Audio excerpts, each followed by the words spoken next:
Thanks, and thanks to the organizers for inviting me to speak.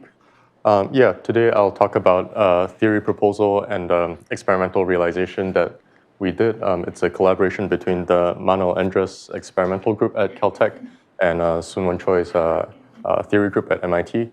And we very much co-developed this protocol and implemented it at the same time, which was a lot of fun. So just to set the stage, there are two broad classes of quantum devices today.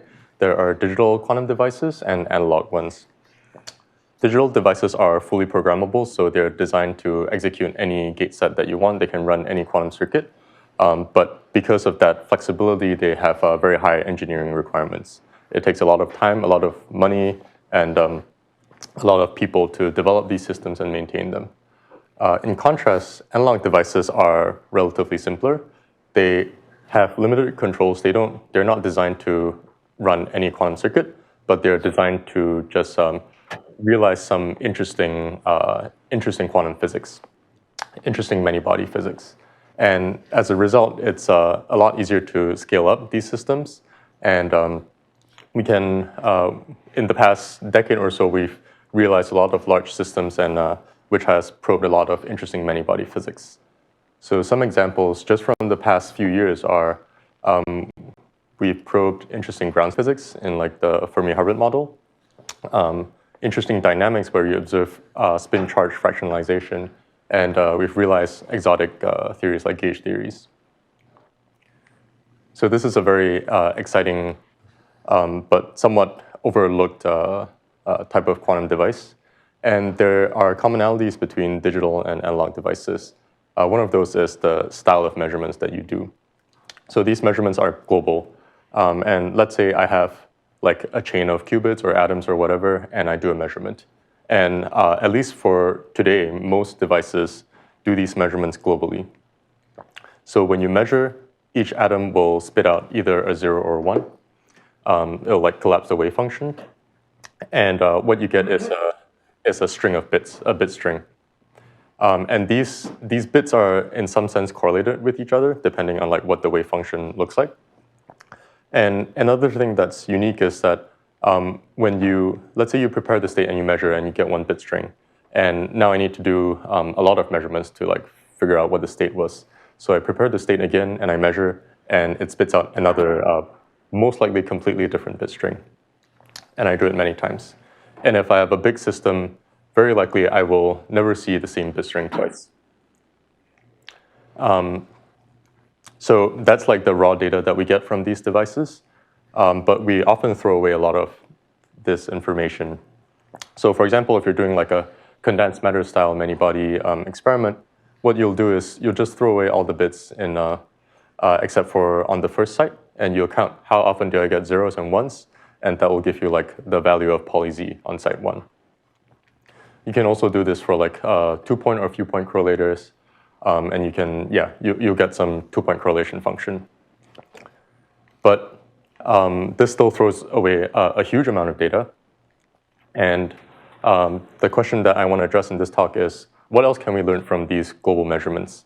And the answer that I will give is, well, we can learn some somewhat unconventional but very interesting quantities like the many-body fidelity, the amount of entanglement that you have in your experimental mixed state, and we're actively pushing to learn more stuff. Okay, so if I get through even the first two parts, I'll be happy. I'll introduce the basic physics behind this protocol, which are universal fluctuations. I'll explain what that means. And then we'll apply these fluctuations to a protocol to estimate fidelity. And finally, if I have time, I'll talk about our most recent efforts to do this in a big quantum system of 60 atoms. Okay. So just to set the stage, this is a quantum dynamics type experiment, which is somewhat, it's very much unique to quantum devices where you have isolated, you have devices that are isolated from the environment. In sort of traditional solid state experiments, you do ground state physics, but arguably in quantum devices, dynamics is the more natural thing to do. And what dynamics is you just have an initial state. It can be very simple, like all qubits in the 0 state. And then you evolve it in time with a many-body Hamiltonian. And then you'll get some state in psi, which is likely very entangled. Okay. So we know in the past few decades, we know quite a bit about dynamics. So we know that correlations spread in a light cone in these systems. We know that for most Hamiltonians, they're so-called chaotic in the sense that there's no exact solution. And what happens is that when you start from an initial state, all the local expectation values will quickly reach a thermal equilibrium value. So from the point of view of local observables, it looks like the state is just a thermal state. We also know how entanglement grows in these systems. It grows linearly. And then it reaches some saturation value. And finally, we know how some conserved quantities like energy, spin, or charge are transported in these systems. And I want to emphasize that these are all plots of experimental data that's been done in the past 10 years. So analog quantum devices have very much been studying a lot of physics associated with quantum dynamics, and they've pushed our understanding of it in relatively large systems. And today I'll add one extra point. We know that these states actually have some structural similarities to random vectors. This is not entirely unanticipated, but it's a little bit unintuitive if you're coming from a condensed matter background. And these properties are the universal fluctuations in my title. Okay, and the first key point, if you're a physicist, to know is that these fluctuations appear in global measurements, which are very different from the local measurements that we're used to thinking of. So you have a local measurement, let's say like poly Z on site 1, and as a function of time, it quickly reaches equilibrium, and it has small oscillations about its equilibrium value. These oscillations are actually exponentially small in system size, so it's like 2 to the minus n. In contrast, if you have a global observable, it oscillates about an average value, but these fluctuations are large. They don't go away with system size. They're always order 1 in some sense, which I'll explain. But what I mean by a global observable is just the overlap of some bit string state Z, some basis state with my many-body wave function. So here I chose some random bit string. It's actually 300 in binary, and I computed the overlap. And as a function of time, this overlap is wildly fluctuating. Now, this is an experimental observable. We can see this from our data because you just prepare the state and measure it many times. And the frequency that you get this particular bit string is P of Z. It's difficult to measure because you need to do it many, many times, but it's in principle observable. Is it relevant its time evolution, or would you have a similar effect in a actual thermal state? If your state I'm not actually sure what this question means, to be fair. Right. Would one give it a meaning in a thermal state? Maybe that's the right way to ask it. So if you have a density matrix and it's literally not changing with time, then it's just one value, right? Yeah, yes. Yeah. But there's a fluctuation in density matrix in some way, right? There are fluctuations when the state evolves in time. Yeah.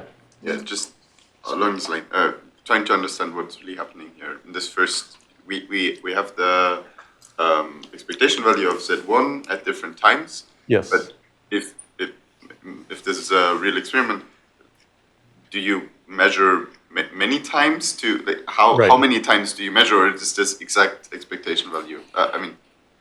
But what's the right? So you would prepare the state to time 20, and then you measure a few times. That will give you one data point, and you prepare the state to time 30, measure, do it many times, and they'll give you another data point. And what you're asking is how many measurements do I need? For stuff like this, where it's just a 0 or a 1, you'll get your error bars will be reasonably small within maybe 30 to 100 samples, just because you always get either a 0 or 1 every time you do it, and it's very easy to estimate. For these things, you need exponentially many measurements too, because you just don't see these bit strings that often. Yeah. So what are these fluctuations?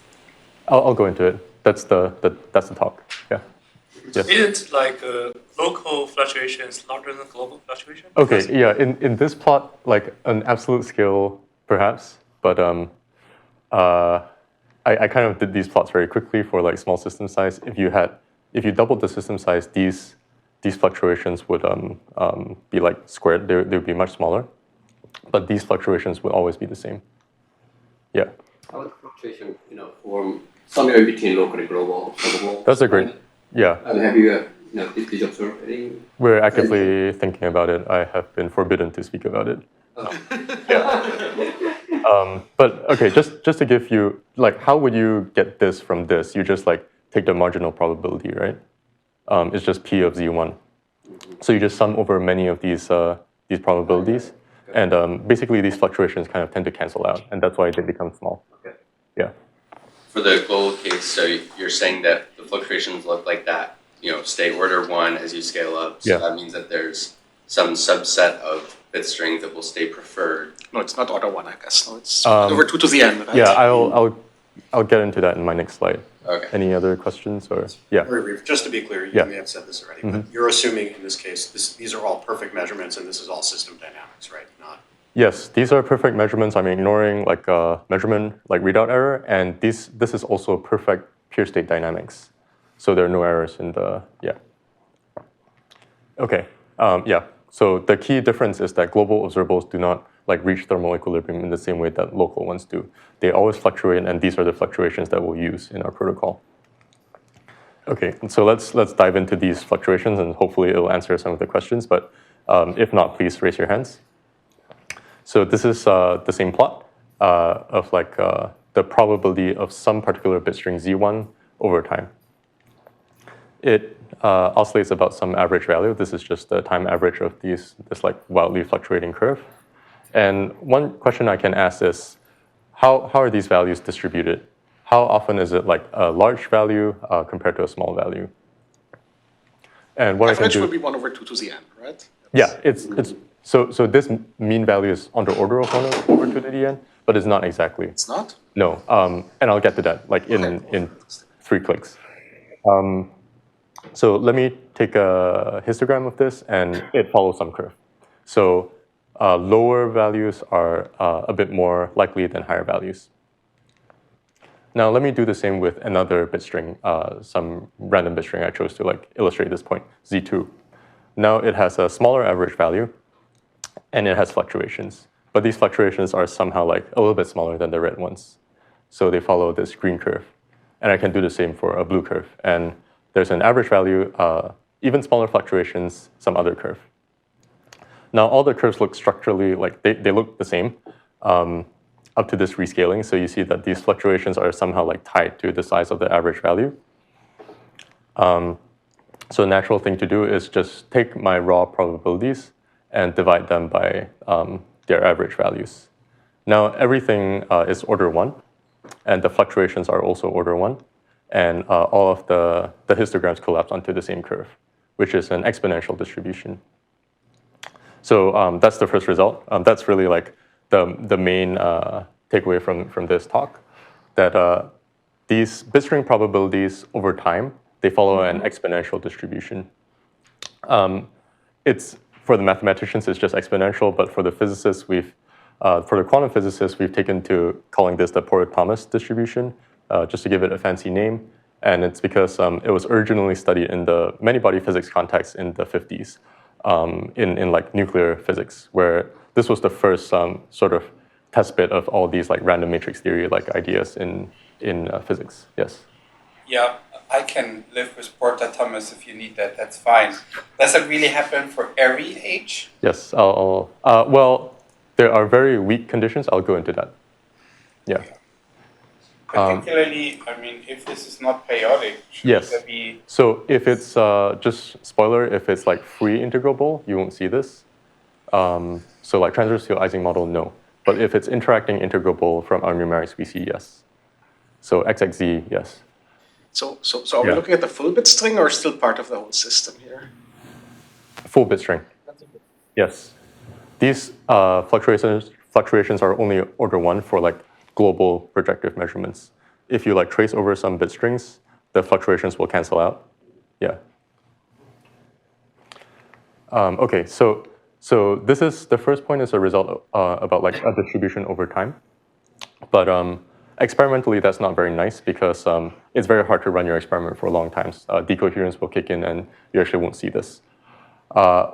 Something nicer is a distribution at fixed time over all the different bit strings.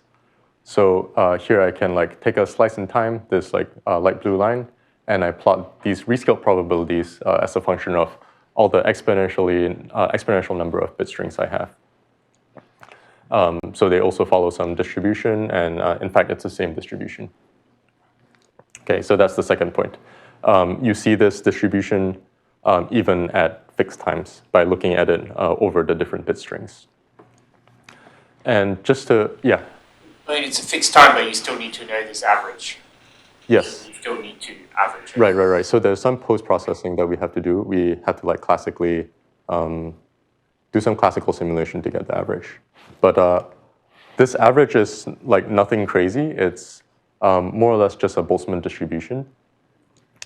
So the fact that you have different average values for different bit strings is really a unique feature of Hamiltonian dynamics because there's energy conservation in Hamiltonian dynamics. Whereas in like random unitary circuits, there's no energy conservation, and all of these average values would be exactly 1 over 2 to the n. So when you evolve a state, it looks like sort of thermal for some observables. And as a result, if you have a bit string with higher energy, it is like much less likely to be observed, to be measured, than a bit string with lower energy. And in fact, if you just plot out these p averagers, they more or less follow an exponential, like a Boltzmann distribution. Okay, so the first point is that we have universal temporal fluctuations of these global bit strings. And the second point is that these are fluctuations in time, but they're also visible at a fixed point in time. And I'm calling this some form of ergodicity in reference to like the ergodic theorem in math in dynamical systems, where you can like interchange a time average of a single trajectory with like a space average. So lower right, the inset, does that thing also indicate that the density of states is as sparse as we go higher energy level? Why is that spacing increasing? Oh, this spacing? Yeah. So like obviously at the extremes of the spectrum, it becomes sparser and sparser. Okay. Yeah. In the middle, it's like kind of thick. Yeah. Okay. This result is known for the states that you get from random unitary circuits, where they're literally just like random complex vectors in the Hilbert space. But this is a new result for Hamiltonian dynamics. Yeah. Is this something like a local Hamiltonian? Then you can't really have this gap in the energy. This one? It looks very odd, no? I mean, if it's a sum of local terms, you flip one bit in Z, the energy will change by a small amount. So how come there's this huge gap between 30 and 40 and then 50? That's a good question. I think this was for a Bose-Hubbard model, and then shouldn't matter what it is. There's some separation of scale. So I have a Bose-Hubbard model, and like the contact interaction is very high. So if there's more stuff coming on the right, I'm willing to believe that. Okay. If that's the end of the spectrum, that's odd. Well. Don't blame. Okay. But let me give a little bit more of a mathy interpretation, which was like how all of this came about from like random unitary circuits. So the idea is you have a random unitary circuit, which is just like random gates. And what you get at the end, if it's deep enough, is just so-called Haar random state. So this is your wave function. They're like complex entries. And in a Haar random state, these entries are all just like IID complex Gaussian. Modulo normalization, but the normalization actually goes away with, it concentrates with like high dimension. So this is a very nice like picture of random quantum states. But experimentally, it's hard to get because you need like a deep random quantum circuit. How we interpret our result is that if you have a state that's just time evolved under natural dynamics, it has some structural similarities with a random complex vector. So there are some there's there are some weighting prefactors which just come from energy conservation. So the p average, and there are also some phases that we don't really care about in this talk. But on top of that, there are fluctuations which look like random complex Gaussian. So in the end, the statements you make, are they for Haar random or for random Gaussian? Because it's not exactly the same, though. It's not exactly the same, but we're operating in the regime of like 60 atoms, and so the only difference between random Gaussian and Haar random is the normalization. That's one perspective. Yeah. Well, if you take the standard deviation, it's the tails, basically, of the distribution. I'm just wondering, the statements you make, do you prove them for the normal distributed thing or for the Haar random thing? I'll get into that, maybe, in the next slide. There are some subtleties which we will more or less sweep under the rug because this is like kind of experimentally motivated. But from your perspective, it's more of a similarity to like random Gaussian instead of Haar random. Yeah. Yes? Do you have any information about phase distribution? I haven't looked into it. There are some correlations, but I haven't like seriously looked into it. Yeah. Maybe this question is tied to the previous one, but usually when I see Haar measures and all that, you have some sort of like, unit circle, projection, random distribution, and you sample in there. Right. In order to tie to the Gaussian, you need to do some sort of like cutoff of your Gaussian, or is that how? No. Okay. So what you're saying is like in 2D or something, this is the Haar measure, right? It's just on the circle. One way to get to this is you sample the x and y from Gaussians, and then you normalize. And basically the radial part and the angular part factorize. So you get like uniform distribution on the circle. And this applies for like any dimension. Yeah. And in high dimensions, the norm is actually like, there's concentration measure of the norm. So yeah, this picture of like just random complex Gaussian is very good. Okay, even though this is a math audience, I'll still like spare you the gory details. I'll skip through the proof ideas. The strategy to like match distributions is just to compute all the moments, and then we match them. So I compute the kth moments of this P of z, and I show that it's the kth moment of the exponential distribution. So k factorial times this like average value. So that was for the first statement about the distribution over time. The distribution over bit strings is like a little bit more subtle because actually all that we know how to do is do one integral over time. But we managed to like make similar statements about the distribution over bit strings at like typical late times. And how we did it is we just like measure the average moment over time and the fluctuations of this like moment over time and show that the fluctuations are small. So with high probability, this distribution is Porter-Thomas at possibly late times. When you say measure, you mean compute numerically?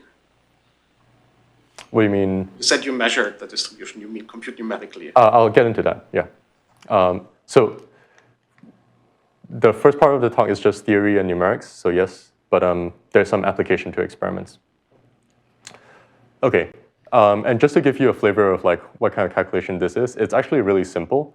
So if I wanted to calculate the second moment, I just like, the only thing I can do is I can expand this like psi of t in the energy eigenbasis, and I get 4 copies, E1, E2, E3, E4, and then I do the time integral. So this like exponential becomes a delta function. And now to make progress, I need to make one assumption about my spectrum, which is a so-called no resonance condition. So the only time that this delta function is satisfied is if E1 equals E2 and E3 equals E4, or you swap E4 and E2. So E2 equals E3 and E4 equals E1. Those are the only, there's no other like accidental degeneracies of this quantity. Because it's governed by the second moment. It's governed by the second, you don't need higher order expansion, right?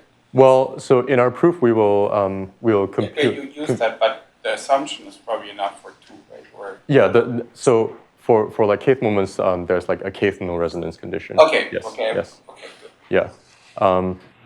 Right. So if you make this assumption, then everything sort of like becomes simple.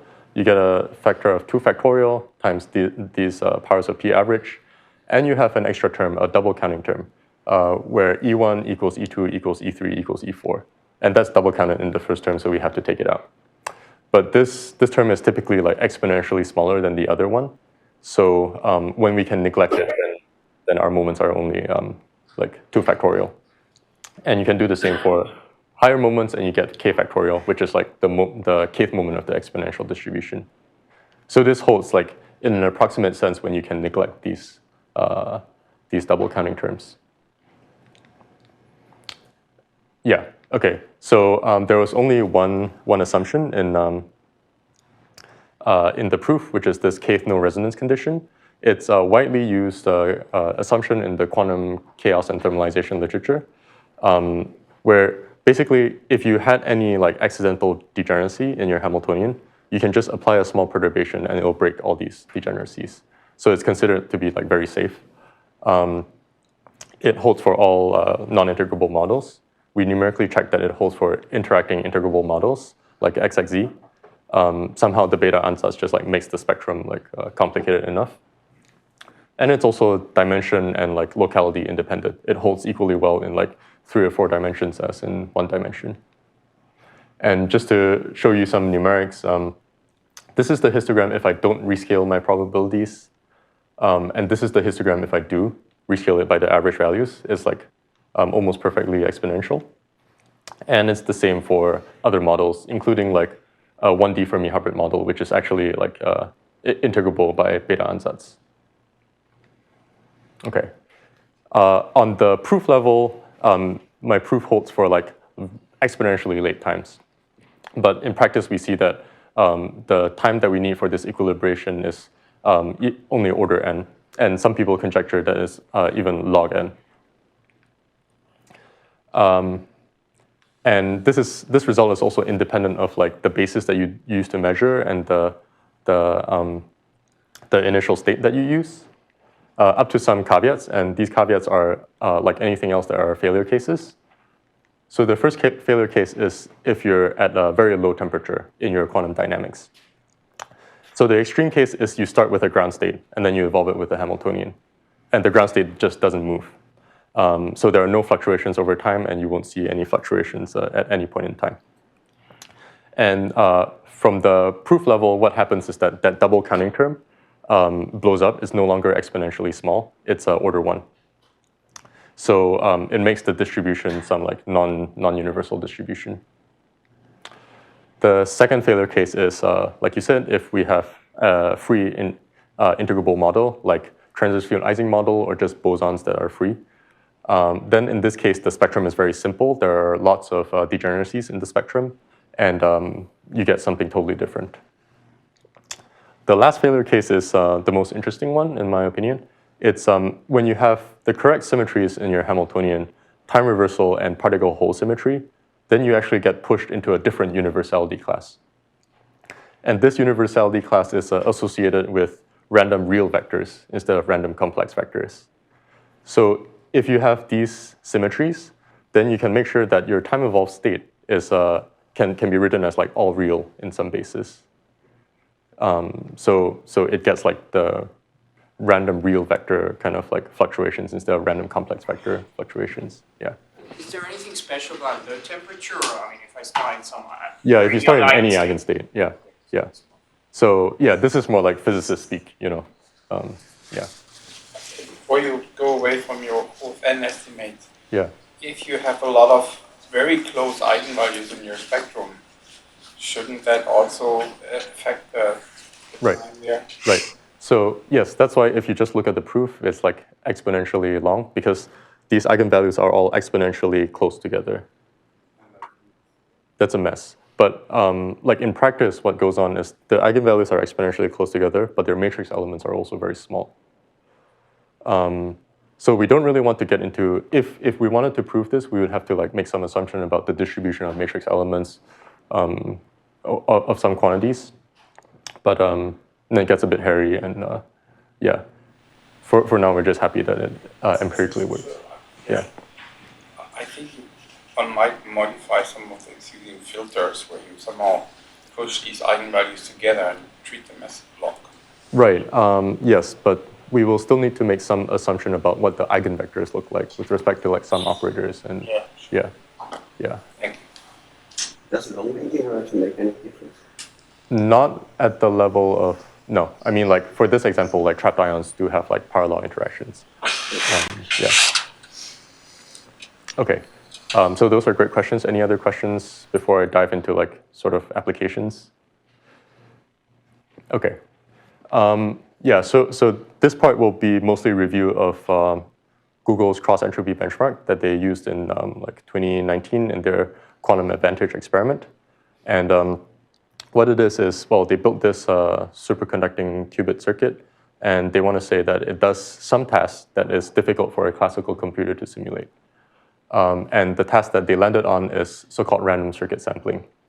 So they start with some simple state, all zeros, run it through a random quantum circuit, and then they measure the bit strings. They sample bit strings from the output.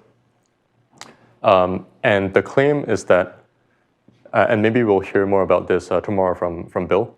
The claim is that this task, random circuit sampling, is hard to classically simulate. So essentially, there are some tricks, but more or less the best you can do is faithfully simulate the whole quantum dynamics, get the state, get the probability distribution, and then sample from that distribution. There's no other like workarounds that you can do. And it's sort of unique to these like global measurements also. If you have local measurements, then there are tricks. So the device is spitting out some bit strings, but you also want to like make sure that it's spitting out the correct bit strings in some sense, like it's sampling from the distribution you want it to do. So the natural question is, how do we know that the device is sampling from the correct probability distribution? And that's where this cross-entropy benchmarking comes in, so or XEB for short. So the way they do it is for small enough system sizes, they simulate what the output distribution is supposed to be. And then they do some cross-comparison between the two distributions. Now this output distribution is, like I just said, it's basically just a random variable. So you have to like basically guess the correct values of these random variables for every different bit string z. And that's a hard task. Okay, and the formula that they use is very simple. It's just like a cross correlation between the experimental distribution QZ with some like noisy mixed state and the ideal theoretical distribution P of z that you get from some pure state. And a non-trivial fact about this cross-entropy benchmark is that in many cases, this is actually equal to the many-body fidelity. So the overlap between the mixed state rho and the pure state psi. This should be surprising on many levels, but fortunately, I probably won't have time to get into it. Yeah. To get some intuition, I mean, why is it called cross-entropy? Like, how is it applying the physics in the Right, okay. So there's actually a lot of history behind this. So initially, this was like QZ times log of PZ, and it looked more like an entropy. And then internally, they realized that you actually don't need the log. It's a lot easier to do just like QZ, PZ. And then they called this the linear cross entropy. And then now we just shortened it to the cross entropy benchmark. Yeah. Okay.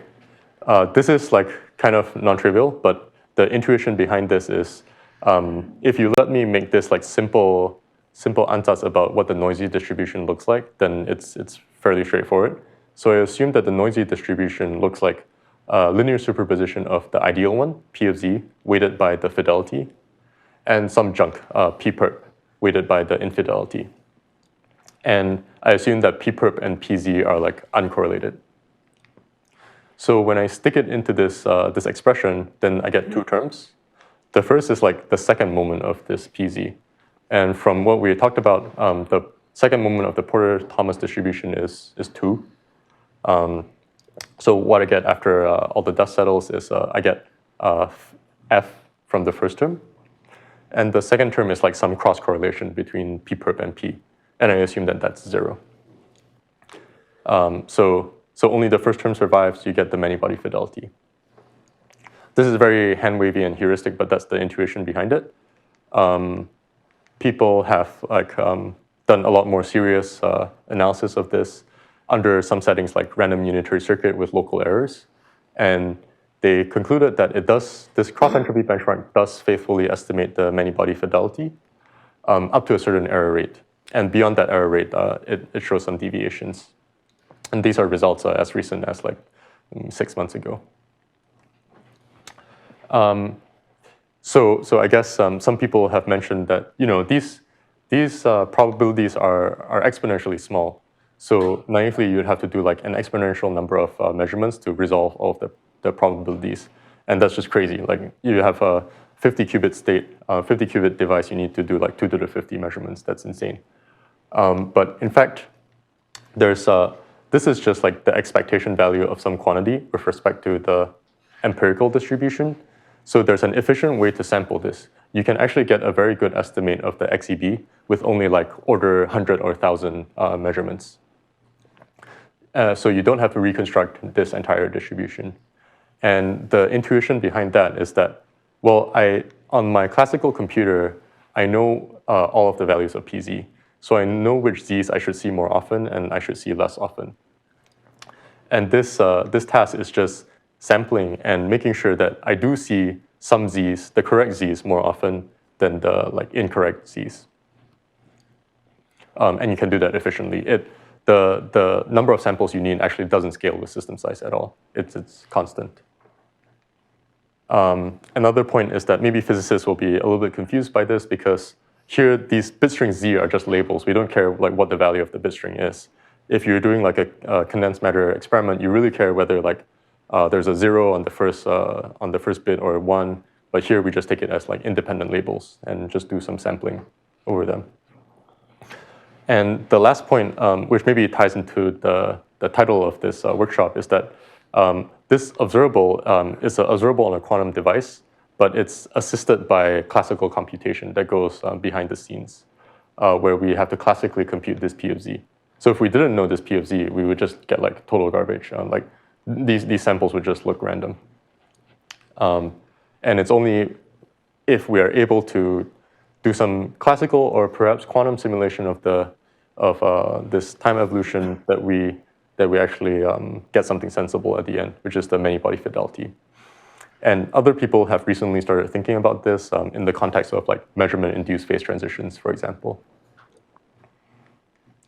Okay, so that was the XEB, which yeah. Yeah, sorry. So back to the previous page. Yeah. But in theory, if you want to prove something bound for the sampling, there's always an exponential factor. I'm trying to say, like in practice, for some observable, actually, you does not have to do this. So there's no exponential factor. In fact, to prove this efficient sampling, you just need the third moment of the Porter-Thomas distribution. I'm happy to tell you more about it later, but yeah, you just use the third moment and you're all set. Okay, so the first line is like what Google did for random unitary circuits. The second line, we use our results from part 1 to adapt it to like just Hamiltonian dynamics. So even in the presence of energy conservation with like just a Hamiltonian that you can build in your realize in your system easily, you still get the same universal fluctuations, and it's just a matter of like taking into account factors of this P average to get it right. And we did a further modification, which I won't really have time to go into, where even at very early times, before you form this like global Porter-Thomas distribution, there is some sense of like universal fluctuations in like there's some local scrambling that happens, and that local scrambling will be enough to do benchmarking. And this was based on like some previous work that we did.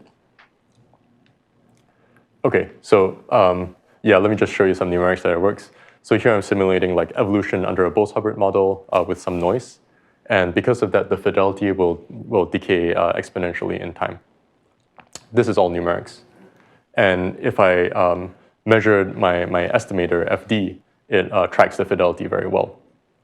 And I can do this for other systems, and it works. So it's kind of like a universal protocol that works in any type of system, as long as you can do your classical computation, which sets a limit on the system size, of course. Okay, so just a summary of what this protocol is.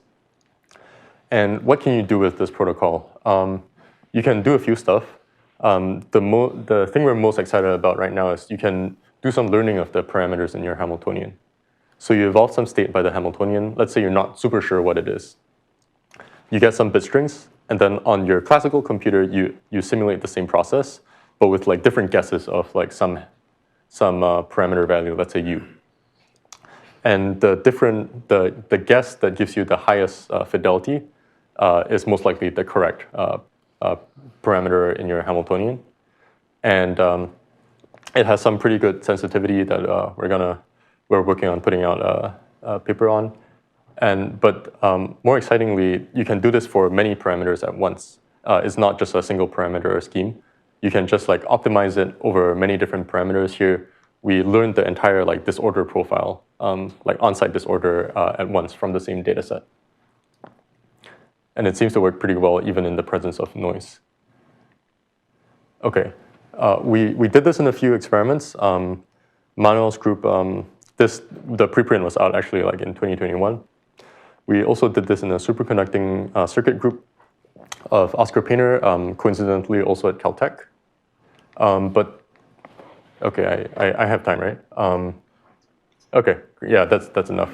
But in the next 10 minutes, I'll talk about our most recent effort to like really scale up our measurements and do it in a 60 atom device.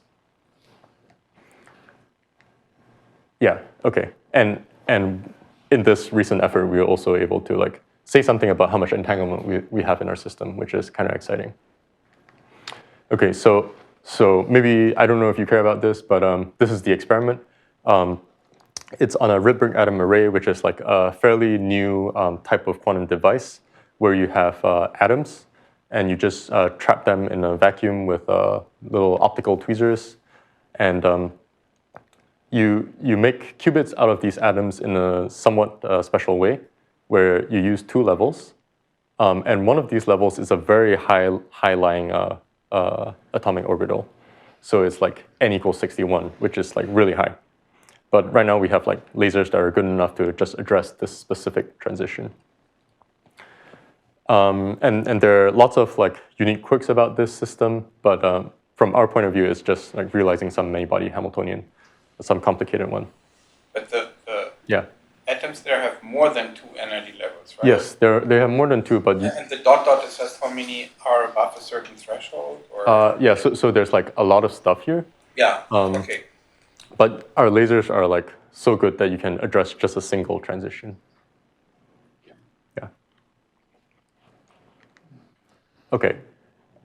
So we learned quite a bit in this like latest effort. We learned how to do benchmarking beyond in the regime where you cannot do exact classical simulation. So far, I've just been talking about what you can do if you have like a perfect classical simulation. But we really wanted to like go into the 60 atom regime where we can't do perfect simulations. And we had to do some MPS simulations and then sort of like extrapolate. And we had to be very careful about how we extrapolated it. Then we also quantified how hard it would be for a classical computer to do the same task, like measure bit strings with the same like XEB score. We quantified like the simulation time and how long you need to sample and the memory requirements and so on. And we even learned some like basic physics about how fidelity decays in these systems. There's a certain special type of noise in this system. And lastly, we used our result to say something about the mixed state entanglement. But I won't really have time to talk about the first 3 points, except to say that Adam and Joel, who are grad students at Caltech and MIT, really led the like experimental and numerical efforts of this project. Okay, so I'll jump into the mixed state entanglement. Measuring, even quantifying entanglement in mixed states is like kind of a tricky business. In pure states, there's just like von Neumann entanglement and we're all happy. But in mixed states, there are many different measures. We chose one measure, which is by no means perfect. It's the logarithmic negativity. It has a compact expression, but there's actually a lot going on. So you take your mixed state rho, and you do something called a partial transpose on some subsystem, A. And then you measure the trace norm, which is the sum of the absolute values of all the eigenvalues. And then you take a log. This is kind of complicated, but it's in some sense one of the simplest mixed state measures. It has some properties that we like, but most importantly, it has a closed form expression. And this is not all measures of mixed state entanglements have closed form expressions. For example, one that we might care about is the distillable entanglement. So I give you a mixed state, and you can do any operations on two subsystems A and B, and we ask how many pure Bell pairs can you get out of this mixed state? This is called the distillable entanglement, but there's actually no closed form expression for that because it's sort of variational in nature. It varies over all distillation protocols. But you don't have monogamy, right? Monogamy of entanglement? I'm not sure about that, actually. Yeah. You're good, but I'm just asking because monogamy is super helpful. I think the reason this is used is not because it has great properties as a measure, but it's computable. And I think pretty much any, I think you were stating it, that basically most of them are not computable. Yeah, there are many competing measures like entanglement of distillation of formation, squash entanglement, blah, blah, blah. They're all sort of variational in nature. Yeah. But the negativity sets in upper bound for the distillable entanglement. So it says something meaningful. Here's our claim. Our claim is that, well, we know the fidelity, the many-body fidelity, and under a sort of general class of, under general cases, you can actually use the fidelity to say something about how much entanglement you have in your mixed state. Now, this is kind of intuitive because let's say you have some mixed state which is 99%, has 99% overlap with some very highly entangled pure state. Fidelity to what? To any state? Or? To some pure state psi. Okay, so for any psi, this inequality holds. So you want to maximize the fidelity of all psi? Well, not entirely. This isn't generally true. You can find exceptions, but it's true. It's true in our case when you get your psi from ideal quantum evolution. Yeah, yeah. I mean, it would be almost too good to be true if this were true for any rho and psi. It sounded like a new inequality. We have some bound for general bound between rho and psi, but it's horrifically weak. You're paying some factors of the Hilbert space dimension.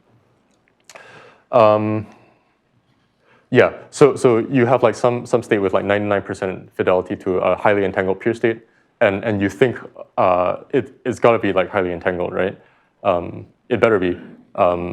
And in our case, we managed to say something that yes, it is highly entangled.